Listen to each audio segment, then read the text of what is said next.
అమెరికాలో ఉన్న భారతీయులకు కంటి మీద కునుకు లేకుండా చేస్తున్నారు డొనాల్డ్ ట్రంప్. ట్రంప్ దెబ్బకు అక్కడి భారతీయులు వణికిపోతున్నారు. ఇప్పటి వరకు అక్రమ వలసదారులకు షాక్ తగలగా ఇప్పుడు తల్లిదండ్రులపై ఆధారపడి అమెరికాలో ఉంటున్న యువతకు కూడా కష్టాలు మొదలయ్యాయి. అమెరికాలోని భారత సంతతి యువతలో దాదాపు 2 లక్షల మందిపై బహిష్కరణ వేటు తప్పేలా లేదు. గ్రీన్ కార్డుల కోసం దశాబ్దాలుగా వేచి ఉన్న వీరందరికీ 21 ఏళ్లు దాటినా గ్రీన్ కార్డు రాకపోవడంతో తీవ్ర సమస్యల్లో కూరుకుపోయారు. అసలు ఏంటి సమస్య? తల్లిదండ్రులకు గ్రీన్ కార్డ్ ఉన్నా వాళ్ళ పిల్లలను ఎందుకు తరిమేస్తున్నారు? ఇప్పుడు వీళ్ళంతా అమెరికాకు గుడ్ బై చెప్పాల్సిందేనా?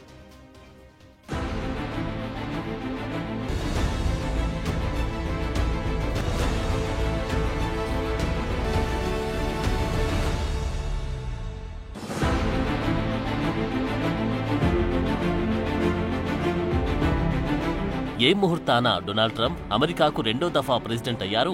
అప్పటి నుండి లక్షల మంది భారతీయులకు నిద్ర కరువైంది. ఇన్నాళ్లు అమెరికాలోనే మా ఇల్లు, అమెరికాలోని మా జీవితం అనుకున్న వారికి వాళ్ళ అమెరికన్ డ్రీమ్ ఒక కలగానే మిగిలిపోయేలా ఉంది. నిజంలో మీరంతా అమెరికాలో ఉండడానికి అర్హులు కాదంటూ ప్రెసిడెంట్ ట్రంప్ దశలవారీగా మెజారిటీ భారతీయుల్ని తరిమేసే ప్లాన్లు చేస్తున్నారు. ఒకవైపు అమెరికాలో అక్రమ వలసదారుల్ని బహిష్కరిస్తున్న ట్రంప్ ఇప్పుడు తల్లిదండ్రులపై ఆధారపడి జీవిస్తున్న వారిని అక్రమంగా జీవిస్తున్న వారిగానే పరిగణించి వారిని కూడా తరిమేయడానికి కఠిన చర్యలు చేపట్టారు.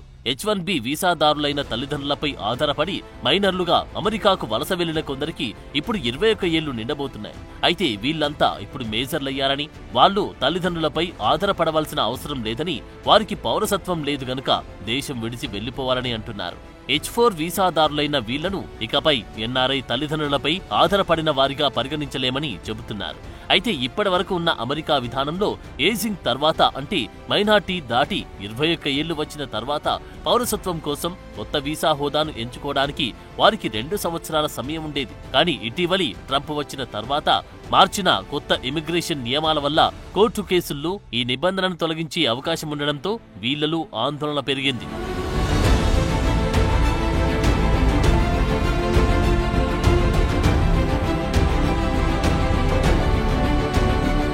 ఊహ వచ్చినప్పటి నుండి అమెరికాలోనే పెరిగి పెద్దై చదువు, ఫ్రెండ్స్, కెరియర్ అంతా అమెరికాలోనే అనుకున్న వీళ్లకు ఇప్పుడు తమ భవిష్యత్ అగమ్య గోచరంగా మారింది. తమకు అంతగా పరిచయం లేని దేశమైన భారతదేశానికి సెల్ఫ్ డిపోర్టేషన్ కావాల్సి ఉంది. అక్రమ వలసదారుల్ని బలవంతంగా మిలిటరీ విమానాలు పెట్టి తరిమేస్తూ ఉంటే వీళ్ల విషయంలో తమంతట తామే తమ స్వదేశమైన భారతదేశానికి రావాల్సి ఉంది. ఒకవేళ భారత్ రాకపోతే ఎన్నాళ్లు ఉన్నా అమెరికాలో బయట వ్యక్తులుగానే జీవించాల్సి ఉంటుంది. అంటే తమ తల్లిదండ్రులు అమెరికా పౌరులు కాగా తాము మాత్రం బయటవారిగా బతకాలి. మార్చి 2023 నాటికి డేటా ప్రకారం ఇలాంటి భారతీయ యువత దాదాపు 1.34 లక్షల మంది ఉన్నారు.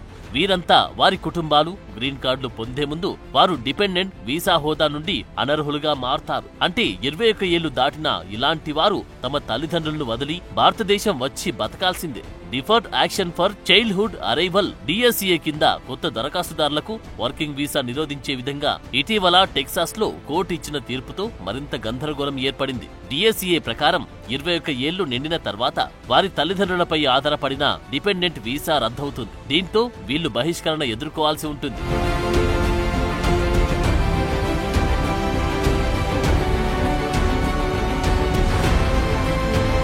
ఇక ఇప్పటికీ కొందరు తల్లిదండ్రులు దశాబ్దాల నుండి శతాబ్దాల వరకు గ్రీన్ కార్డుల కోసం దరఖాస్తు చేసుకుని దానికోసం వేచి చూస్తున్నారు. ఇది సమస్యను మరింత తీవ్రతరం చేస్తుంది.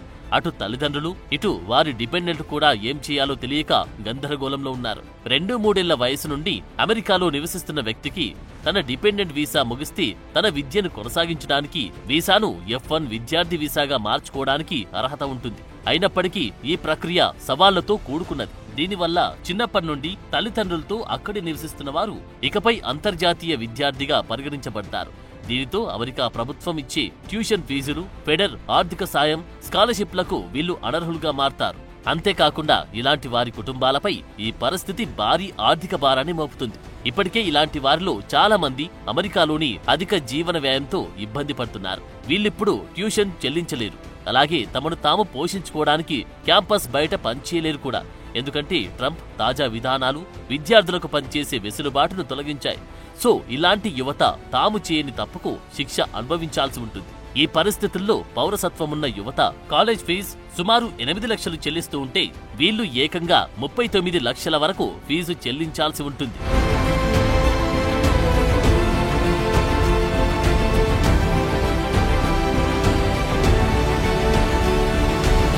డొనాల్డ్ ట్రంప్ ప్రెసిడెంట్ గా తన మొదటి పాలనలోని ఇలాంటి పరిస్థితిని తీసుకొచ్చే ప్రయత్నాలు చేశారు. అందులో భాగంగా 2018లో 24%, 2020లో ఏకంగా 30% H1B వీసాలను తిరస్కరించారు.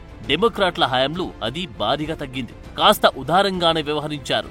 అయితే ట్రంప్ ఇప్పుడు రెండోసారి గద్దెనెక్కిన తర్వాత H1B వీసాలను రద్దు చేసే ప్రయత్నాలు ముమ్మరం చేస్తున్నారు. ప్రస్తుతం అమెరికా ఏటా 85,000 H1B వీసాలు ఇస్తోంది. అందులో 20,000 అక్కడ గ్రాడ్యుయేషన్ చేసిన వారికి కేటాయిస్తున్నారు. H1B వీసాల కోసం ఇప్పటికీ అప్లికేషన్లు భారీగా వస్తున్నాయి. ఈ వీసాల కోసం ఎక్కువగా దరఖాస్తు చేస్తున్న వారిలో భారతీయులే అధికం. 2023లో అమెరికా H1B వీసాలు పొందిన వారిలో 72.3% మంది భారతీయులు. అయితే గతేడాది అమెరికా కంపెనీలు ఈ వీసాల కోసం స్పాన్సర్ చేయడం తగ్గించేశాయి. ఈ వీసాలు పొందిన వారు అమెరికన్ల కంటే ఎక్కువ జీతాలు పొందుతున్నారనే వాదన కూడా ఉంది. ఇక తమ కంటే విదేశీయులకు భారీగా వేతనాలు ఉండడం ట్రంప్ కు ఏమాత్రం ఇష్టం లేదు. అందుకే F1 వీసాపై ఉన్న అది ఎప్పుడు మారిపోతుందో కూడా అర్థం కావట్లేదు. చదువు పూర్తయ్యాక తమకు H1B వీసా వస్తుందో రాదో కూడా తెలియదు. ఇక అప్లికేషన్లు పరిశీలనలో ఉన్న వారికి ఇప్పటికే టెన్షన్ ఉంది. తమ అప్లికేషన్ పరిశీలనకు వచ్చేలోపే ఎక్కడ తమను బహిష్కరిస్తారోనని భయంతో ఉన్నారు.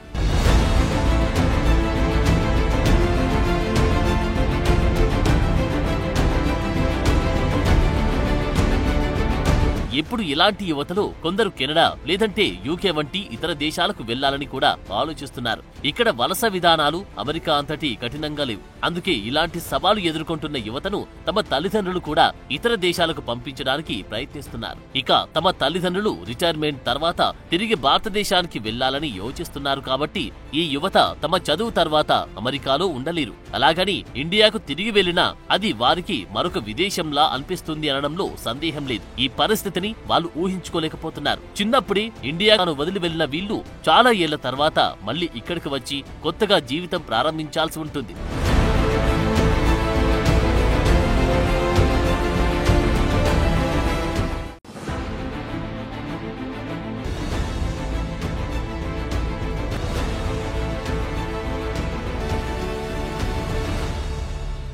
ఇరవై 21 ఏళ్లు వచ్చిన తర్వాత డిపెండెంట్ హోదా పోయినప్పటికీ వీళ్లకు మరో అవకాశం ఉంది.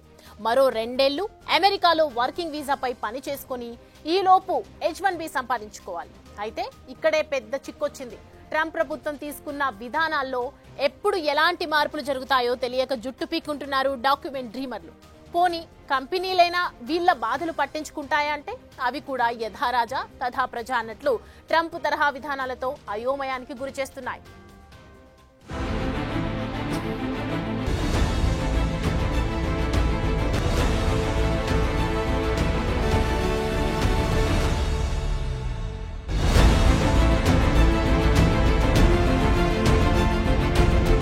ట్రంప్ వచ్చిన తరువాత అమెరికా వీసా విధానాల్లో చేస్తున్న మార్పుల వల్ల చాలా మంది భారతీయులు ఇబ్బందులను ఎదుర్కొంటున్నారు. ఇటీవల అనేక అమెరికన్ కంపెనీలు ఆప్షనల్ ప్రాక్టికల్ ట్రైనింగ్ OPTలో ఉన్నవారు తమ H1Bని స్పాన్సర్ చేయాలంటే కనీసం సంవత్సరం పాటు తమ కంపెనీలోనే పనిచేయటాన్ని తప్పనిసరి చేశాయి.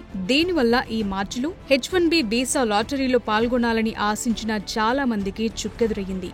ఇటీవల కొత్త ఉద్యోగాల కోసం కంపెనీ మారిన చాలా మంది భారతీయ గ్రాడ్యుయేట్లు ఇప్పుడు H1B వీసా ప్రక్రియకు అనర్హులుగా మారారు. అయితే కంపెనీలు ఎక్కువ కాలం పాటు నిబద్ధత కలిగి ఉండే ఉద్యోగులను ఫిల్టర్ చేయటం లక్ష్యంగా ఈ విధాన మార్పు జరిగిందని నిపుణులంటున్నారు. సాధారణంగా F1లో విద్యార్థులు తమ విద్య పూర్తయిన తరువాత 1 సంవత్సరం పాటు పనిచేయటానికి OPT అవకాశం ఉంటుంది. అయితే 1 సంవత్సరం అనే రూల్ నుండి తప్పించుకోవటానికి చాలా మంది ఈ రూల్ పెట్టని కంపెనీలకు వెళతామని అనుకుంటున్నప్పటికీ అదంత సులభం కాదని వాళ్లే అంటున్నారు.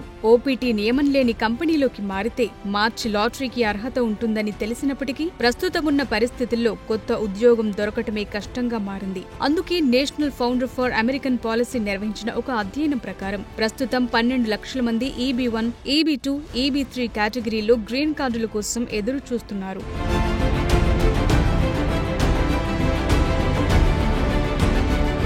ఇలాంటి అనిశ్చితి మధ్య చాలా మంది భారతీయ యువత కష్టమైన చాయిస్లకు వెళుతున్నారు. తక్కువ జీతం, జూనియర్ ప్రొఫైళ్లతో స్థిరపడినా పర్వాలేదని అనుకుంటున్నారు. అలాగే అమెరికాలో మరింత ఎక్కువ కాలం పనిచేయటానికి ప్లాన్ వేసుకుంటున్నారు. కొందరు H1B స్పాన్సర్షిప్ కోసం కంపెనీలు మార్చుకుంటూ గత కంపెనీలు అందిస్తున్న దాంతో పోలిస్తే జీతం దాదాపు 20% తక్కువకు వెళుతున్నట్టు తెలుస్తోంది. అయితే H1Bని వెంటనే స్పాన్సర్ చేయడానికి సిద్ధంగా ఉన్న కంపెనీలో ఉద్యోగం దొరికినా 1 సంవత్సరం తర్వాత వాళ్లు స్పాన్సర్ చేస్తారనే హామీ ఏంటి అనే సందేహం లేకపోలేదు. వీళ్ల పరిస్థితి ఏంటి? వీళ్లు చిన్న చిన్న ఉద్యోగాలు చేసుకుంటూ బతకాల్సి ఉంటుంది. ఇక స్పాన్సర్షిప్ పై ఇంటర్నల్ విధానాలను నిర్ణయించే హక్కు కంపెనీ యజమానులకు ఉన్నప్పటికీ ఇప్పటికే సంక్లిష్టమైన వీసా ప్రక్రియను ఎదుర్కొంటున్న వలసదారులకు ఇది అదనంగా అనిశ్చితిని పెంచుతోంది. అలాగే H1B వీసా లాటరీలో పాల్గొనటానికి ఉద్యోగాలను మార్చడం ఎప్పుడూ ఉత్తమ వ్యూహం కాదన్నది నిపుణుల అభిప్రాయం. అందుకే కెరియర్ వృద్ధి, ఉద్యోగ స్థిరత్వం, స్పాన్సర్షిప్ అవకాశాలను అంచనా వేయటం చాలా అవసరమని అంటున్నారు. ఇప్పుడు 21 ఏళ్లు దాటిన భారతీయ యువత ఇలాంటి ప్రయత్నాల్లోనే ఉన్నట్లు తెలుస్తోంది.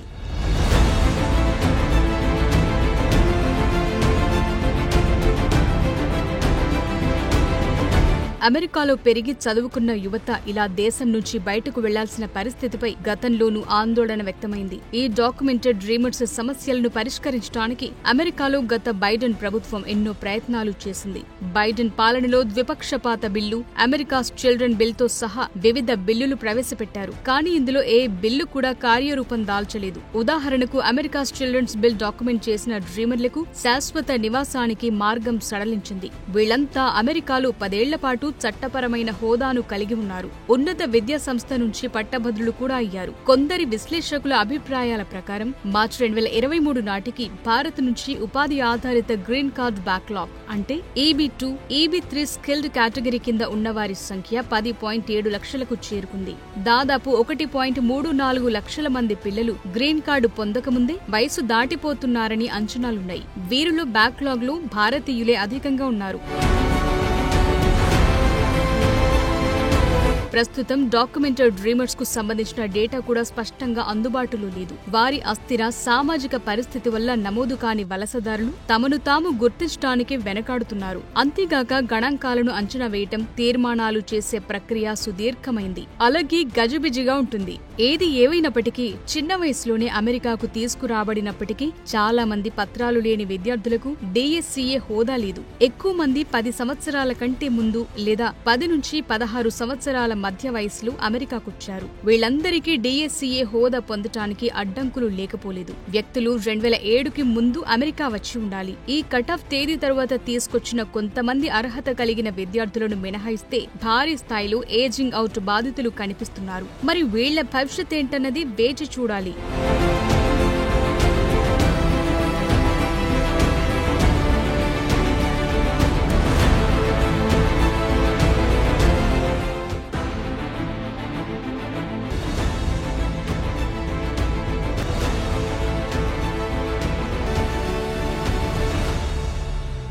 ట్రంప్ దెబ్బకు ఇప్పటిదాకా హాయిగా ఉన్న NRI కుటుంబాల్లో కష్టాలు మొదలయ్యాయి. పిల్లల భవిష్యత్తు ఏంటో తెలియక తల్లిదండ్రులు బాధపడుతుంటే తమ అమెరికన్ డ్రీమ్స్ ను అలాగే కొనసాగించడానికి యువత కొత్త దారులు వెతుకుతోంది. మరి చివరకు ఏమవుతుందో.